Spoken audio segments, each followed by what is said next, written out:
Y hoy está con nosotros nuestro buen amigo Enrique Pavón, pastor de la Comunidad Cristiana Integral y gran conocedor de la historia y del pueblo de Israel. Buenos días, Enrique. Hola, muy buenos días, Natalia, y toda la audiencia de ese precioso programa.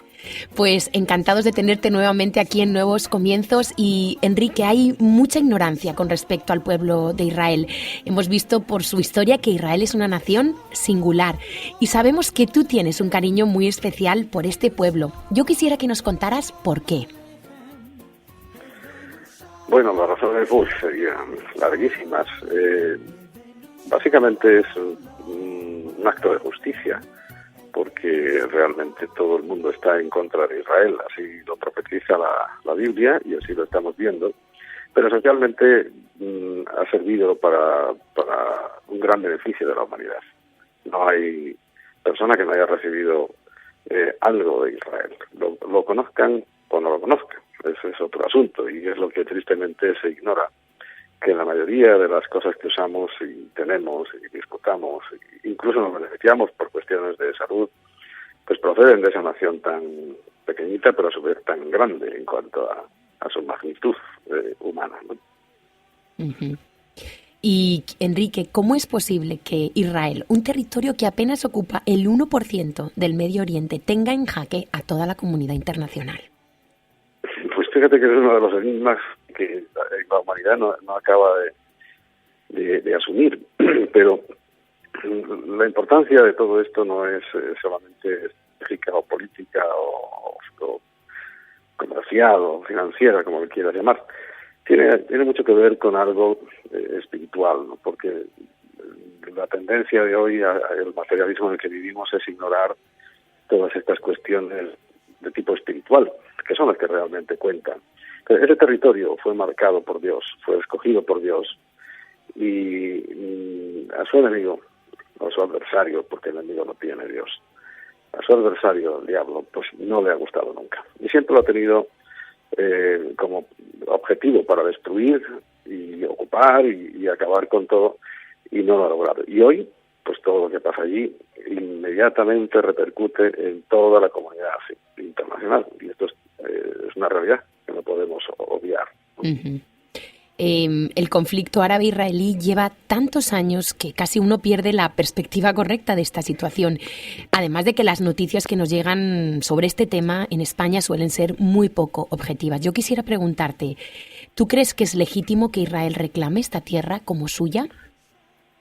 Por supuesto que sí, por supuesto que sí. Hay una carta, una escritura de propiedad, por así decirlo, sin hipoteca además, que tiene como propietario a Israel, los que hoy conocemos como israelitas, ¿no? Que eso la verdad que es un conjunto de muchas personas y muchas etnias, aunque todas de religión judía, ¿no? Que quieren ocupar eso. Y tienen todo el derecho. Fíjate, el otro día leía una entrevista a un jeque árabe, que decía que no entiende por qué se complican tanto las personas, especialmente sus correligionarios, si hay una carta de propiedad que Dios le ha dado a esa tierra, y es de ellos, y además es un territorio pequeño que no tiene grandes beneficios para la economía, porque ahí no hay apenas, creo que están descubriendo ahora petróleo, creo, ¿no? Eso es lo que dicen, pero no acaban de explotarlo, es un desierto en su mayoría, no tiene ninguna importancia, pero sin embargo tiene que haber algo detrás para que todo el mundo tenga interés por algo que objetivamente no vale nada. Uh-huh. Es verdad. A veces cuando pienso en los horrores del Holocausto me pregunto cómo pudo suceder esto, ¿no? ¿Por qué tanto odio y persecución contra este pueblo tan insignificante aparentemente? ¿Por qué Israel, una nación tan pequeña, despierta tantas pasiones a favor o en contra? ¿O la gente quiere a Israel o la gente lo odia? Sí. Mira, la verdad es que es una cuestión espiritual, como he dicho. O sea, las cuestiones espirituales llegan, afectan a la gente, las afectan de una manera, además, siempre para mal. Y en este caso lo vemos que es como una locura, ¿no? Lo que ocurrió en el Holocausto fue pues el último intento fuerte y notorio de acabar con esa nación, que ha tenido el resultado de 6,5 millones de personas sacrificadas, entre ellos 1,5 millones de niños. Y a pesar de todo, hay gente que, teniendo, como en este tiempo tenemos imágenes, tenemos vídeos, tenemos de todo para comprobarlo, aparte que todavía quedan supervivientes, hay gente que quiere negar esa realidad. O sea, no lo podemos ver como algo políticamente estratégico, ¿no? Sino que es algo espiritual, algo que ha enloquecido a masas. Y en este fin de semana pasado estuve en Alemania, ¿no? Y les decía que cuando llego a Alemania o llego a Inglaterra, pero especialmente en Alemania, no sé, es como llegar a un sitio que tuvo una importancia muy grande en cuanto a nuestra actual forma de ver el cristianismo, porque ellos indudablemente fueron usados para provocar lo que hoy llamamos la reforma protestante, que es la base fundamental de nuestro estilo de vida, el que todos anhelan y desean, pero que al mismo tiempo desprecian las bases. Bueno, que en ese pueblo, que además recibió el primer beneficio, recibió el primer impulso de la libertad, de la justicia y de todas las cosas que hoy componen nuestra sociedad occidental, a mí me sorprende tanto que una especie de locura colectiva llegara a todas las personas queriendo destruir, además a personas que solamente habían hecho beneficio, porque si Alemania era algo, y lo sigue siendo al día de hoy, es porque estaban allí ellos, estaban allí los judíos. O sea que no solamente es la tierra, es la gente. Quieren destruir a la gente, quieren matarlos a todos. Son los objetivos de los árabes, destruir a Israel, quedarse con esa pequeñísima tierra, toda la cantidad de tierra que hay alrededor de Israel. Naciones que tienen territorios vacíos mucho más grandes que Israel, donde no pasa ni un alma. Pero sin embargo, espiritualmente hay algo que afecta, y afecta a todo el mundo, porque es cierto que la gente tiene una obsesión con Israel que no puede provenir de algo real, porque lo real es que tendrían que estar sumamente agradecidos a Israel, pero sin embargo hay un odio profundo en sus corazones y es por una causa espiritual. El hijo de la esclava siempre persiguió al hijo de la libre y lo quiso matar, ¿no? Enrique, ¿qué papel crees que juega Israel como nación y pueblo en el plan de salvación de Dios? Pues total. Yo le hice una promesa a Abraham de que su simiente, pero ojo, su simiente a través de Isaac, no a través de Ismael, iba a ser físicamente el portador de los genes de los cuales iban a hacer Jesucristo, que es la salvación para todo el mundo. Y como nación, aunque todavía permanece en los planes de Dios y nunca se va a apartar de ellos, como nación tiene una importancia en el final de los tiempos, especialmente, en el cual estamos, pues muy grande, porque hay un parámetro que Dios está midiendo. Como es injusto lo que hacen con Israel, esa injusticia generalizada contra un pueblo que Él escogió, y lo dice la Biblia, no porque fueron los mejores, aunque a pesar de que son muy buenos, mejor que ninguno, pero eso lo ha hecho Dios. A pesar de todas las cosas, sus promesas van a permanecer y ellos van a quedar como un remanente de bendición para todo el mundo. La Biblia dice claramente que al que bendijere a Abraham y su simiente, en Isaac, serían bendecidos, y el que la maldijere, pues sería maldecido. Hay cantidad de circunstancias que nos indican que eso es así, que es una realidad, y cuando España mismo se propuso bendecir a Israel, pues fíjate, llegamos a tener el dominio prácticamente de todo el mundo. Ahora, cuando cambió de propósito y decidió expulsarlos y saquearlos, incluso matarlos en masa, pues caímos en una desgracia terrible. Hasta el día de hoy cada día sufrimos, ¿no? ¿Crees que todavía Israel es el pueblo escogido por Dios? Porque yo he oído a veces que hoy en día pues es la Iglesia que ha pasado a ser ese pueblo de Dios y como que Israel ya está fuera. Bueno, el que diga eso es que no lee muy atentamente la Biblia, o cuando llega a Romanos capítulos 10 y 11 como que se los salta, o no quiere entender lo que allí pone, pero Dios no ha desechado a Israel para nada. Y por supuesto que la Iglesia en absoluto es Israel, para nada. Y es cierto, hay un problema muy grave, para mi punto de vista, en esa confusión, porque la Iglesia, algunas iglesias, se apropian de las promesas que son para Israel, porque el Señor lo diferencia claramente Y Pablo, en sus escritos, nos lo dice, que hay Israel, la Iglesia de Dios y los gentiles, esas tres divisiones. Y cada uno tiene su papel, y cada uno tiene unas promesas y unas consecuencias también. Porque curioso, las iglesias no quieren las consecuencias, solo quieren las bendiciones, pero ni una cosa ni otra. Lo que toca a la Iglesia le toca a la Iglesia, y lo que le toca a Israel le toca a Israel, y eso nadie absolutamente lo podrá variar. Es una teología que se llama del reemplazo. Hace años que está por ahí dando vueltas, cada vez menos gente la sigue, pero todavía está bastante vigente, que como que la Iglesia reemplazó a Israel, y eso no es cierto. Ahí lo vemos, ahí está Israel, ahí lo tiene desde el año 48, resurgiendo como una nación de sus propias cenizas, y siendo hoy la nación quizá relevante y más importante de todo el mundo. ¿Cómo han podido los judíos mantener su apego a la tierra de Israel y no perder su identidad después de tantos años de exilio, Enrique? Bueno, lo primero que tenemos que ver es la mano de Dios, que les hizo las promesas y que las ha cumplido, que los iba, aunque se esparcieron por todo el mundo, los iba a traer, y eso lo estamos viendo, ¿no? Y también ellos han hecho, aunque no a la perfección, pero han hecho su papel. ¿Y el papel cuál es? Y esto se ve a las fiestas solemnes de Israel. No olvidar. Yo creo que la clave, y eso yo siempre lo predico en mi iglesia y lo doy como consejo a todo el mundo, es no olvidar. Y el recuerdo es lo que los ha mantenido.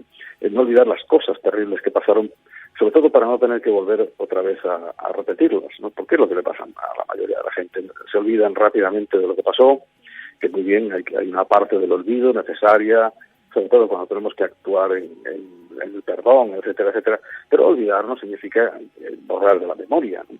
Sino que ellos, como nación y como pueblo, permanentemente recuerdan desde la esclavitud de Egipto hasta todo lo que les ha pasado, y en ninguna manera lo olvidan, y eso es un ejercicio buenísimo para no cometer otra vez los mismos errores.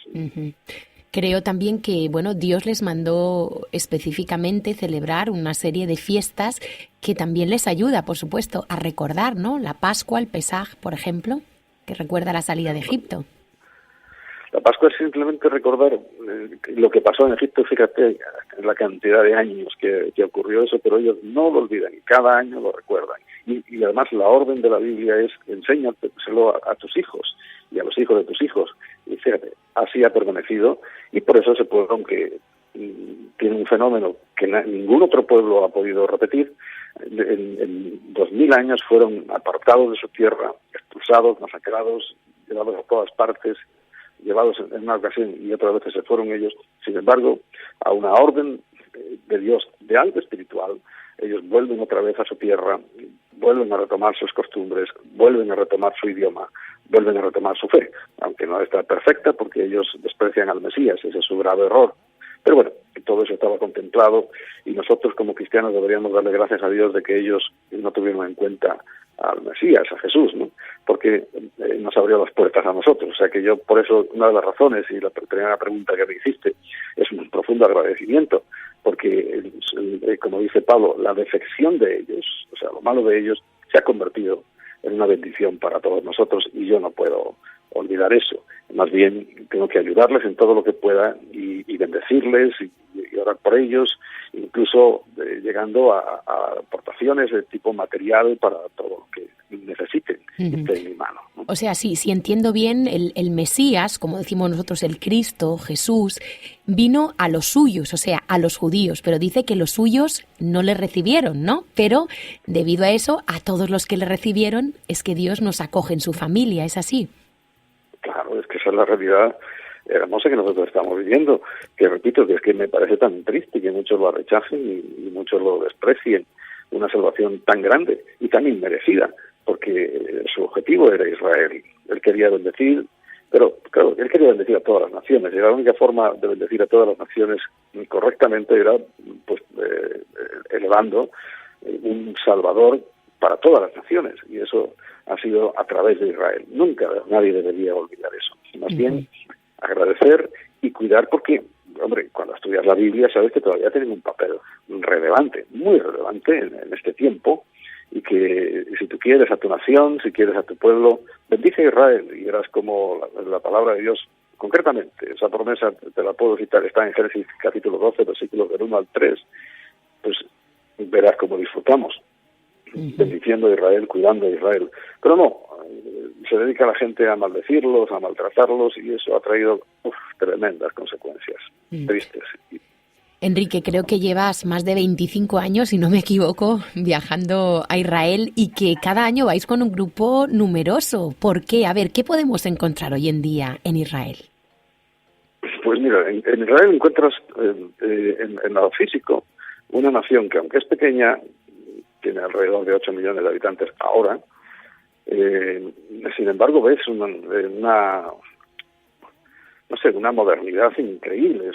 Te puedes encontrar desde los rincones de la antigua fe, de la misma que tenían en el tiempo de Jesús y más atrás, y te puedes encontrar pues una ciudad moderna, actual, como Tel Aviv. O sea, encuentras todo, pero sobre todo encuentras una bendición muy especial, porque quieras o no, y lo queramos reconocer o no, Dios escogió esa tierra, y la escogió para dos cosas fundamentales: para que sus ojos y su corazón estuvieran allí para siempre. La presencia de Dios, o sea, esa mirada hacia los que van allí de camino, lo que llamamos nosotros peregrinación, pues sus ojos y su corazón es una promesa que Dios le hizo a Salomón, y se ha cumplido, se cumple. Nosotros la hemos vivido en estos 28 años, llevo ya yendo a Israel, y la hemos vivido y la estamos viviendo, y creo que la seguiremos viviendo, porque vamos, ya a estas alturas no tengo ninguna intención de cambiar mi parecer, al contrario, es de reforzarlo. Pero allí, ¿qué va a encontrar uno? Pues como ese aroma, esa fragancia que deja una persona cuando ha estado en un lugar, que hueles a ella, ¿no? Pues allí huele a Cristo, y huele a una tierra bendecida, y huele a nuestros orígenes, a nuestro pasado, y huele, sobre todas las cosas, a nuestra salvación, ¿no? Que es lo más importante. Y explícanos un poco esto del Muro de los Lamentos. ¿Por qué se le llama así? ¿Por qué la gente deja allí peticiones escritas, oraciones? Bueno, yo creo que es un poco también como de superstición, ¿no? Dejar allí los papelitos. Pero bueno, sí, hay fe, y ha habido mucha gente que ha encontrado ese milagro.